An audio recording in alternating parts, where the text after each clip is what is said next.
آگے پھر احصار کا مسئلہ بتا دیا گیا۔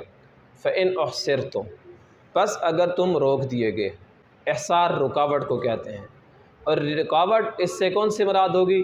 امام شافعی رحمۃ اللہ علیہ فرماتے ہیں کہ اس سے مراد صرف اور صرف وہ رکاوٹ ہے جو دشمن کی طرف سے رکاوٹ آ جائے۔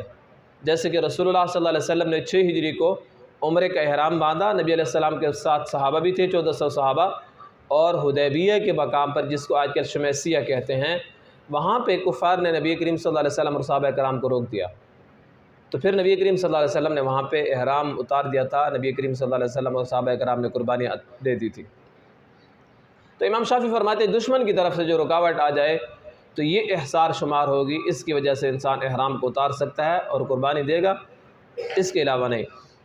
جبکہ امام ابو حنیفہ رحمۃ اللہ علیہ فرماتے ہیں کہ اس میں دشمن کی طرف سے رکاوٹ بھی ہے، کوئی حادثہ ہو جائے، انسان بیمار ہو گیا، انسان زخمی ہو گیا، یا سیلاب وغیرہ آ گیا، یا کسی درندے کی خوف کی وجہ سے ہے، یا راستے میں رکاوٹ پیش آ گئی، کوئی بھی ایسی مجبوری ہو گئی جس کی وجہ سے انسان آگے نہیں جا سکتا، تو انسان رک جائے اور پھر جو ہے دم دے گا، قربانی دے گا، جانور قربان کرے گا۔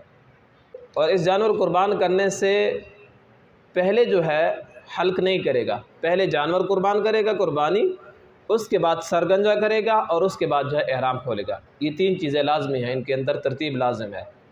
تو اللہ تبارک و تعالیٰ نے کیا فرمایا؟ فَإِنْ أُحْصِرْتُمْ فَمَا اسْتَيْسَرَ مِنَ الْهَدْيِ، پس اگر تم راستے میں روک دیے گئے تو جو جانور میسر آ جائے اس کی قربانی کر دینی چاہیے۔ وَلَا تَحْلِقُوا رُؤُوسَكُمْ حَتَّى يَبْلُغَ الْهَدْيُ مَحِلَّهُ، اور تم اپنے سر کے بال اس وقت تک نہ منڈاؤ جب تک قربانی اپنے ٹھکانے یعنی حدود حرام میں نہ پہنچ جائے۔